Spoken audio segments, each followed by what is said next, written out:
এনসিপির জুলাই পদযাত্রা এখন খুলনায়। এই মুহূর্তে নগরের শিববাড়ি মোড়ে আছেন সহকর্মী বেলাল হোসেন সজল।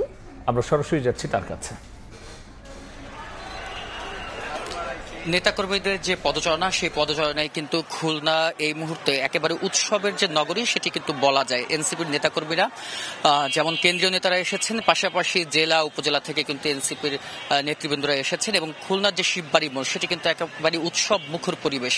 গুড়ি বৃষ্টি হলেও সেই বৃষ্টি উপেক্ষা করেই কিন্তু নেতাকর্মীরা এই মুহূর্তে যে পদযাত্রাটি সেটি কিন্তু যোগ দিয়েছেন এবং আমরা দেখতে পাচ্ছি তারা কেন্দ্রীয় নেতৃবৃন্দকে কাছে পেয়ে একেবারে জড়ো হয়ে আছেন এবং এই মুহূর্তে যেই এনসিপি পদযাত্রাটি সেটি কিন্তু খুলনার যে শিববাড়ি মোড়, সেই শিববাড়ি মোড় হয়ে ময়লাপোতা মোড়, গল্লামারি হয়ে আবার পুনরায় শিববাড়ি আসার কথা রয়েছে এবং কেন্দ্রীয় নেতৃবৃন্দ কিন্তু একেবারেই যে খুব কাছে পেয়ে প্রথমবার মতন হাসনাত আবদুল্লাহ সহ সার্জিস সকলকে কাছে পেয়ে একেবারে নেতাকর্মীরা তাদেরকে ঘিরে ধরেছেন আমরা দেখতে পাচ্ছি এবং তারা কিন্তু এখানে এসে খুলনা কিন্তু এখন পর্যন্ত কোনো বক্তব্য রাখেননি। তাদের একটা সমাবেশ হওয়ার কথা থাকলেও কিন্তু তারা কিন্তু জনসমাবেশে কথা বলতে পারেননি। তারা একেবারেই যে তাদের যে পদযাত্রাটি সেটি কিন্তু পদযাত্রাটি শুরু করেছেন এবং আপনাদের বলে রাখি যে এর আগে কিন্তু তারা যে যশোরে সকালের শুরুতে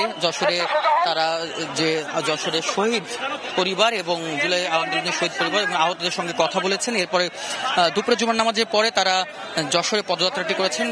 সেটি শেষ করে কিন্তু তারা খুলনার উদ্দেশ্যে রওনা দিয়েছেন এবং খুলনায় এসে পৌঁছানোর পরে কিন্তু বৃষ্টির কারণে কিছুটা বিলম্বিত হলেও পরবর্তীতে তারা এই যে পদযাত্রা সেই পদযাত্রায় অংশ নিয়েছেন এবং আপনারা দেখতে পাচ্ছেন যে এখানে আমরা দেখতে পাচ্ছি যে এই মুহূর্তে যে পদযাত্রাটি সেটি কিন্তু শুরু হয়ে গেছে এবং পদযাত্রার সামনে আমরা দেখতে পাচ্ছি যে যারা কেন্দ্রীয় নেতৃবৃন্দ রয়েছে তাদেরকে লক্ষ্য করা যাচ্ছে এবং এখানে সব মিলে বলা যায় যে কেন্দ্রীয় নেতৃবৃন্দদের কাছে পেয়ে একেবারে উৎসবের নগরীতে পরিণত হয়েছে আজকের যে পদযাত্রাটি। এ ছিল আমার কাছে খুলনা থেকে যে এনসিপির পদযাত্রা তার সর্বশেষ সংবাদ।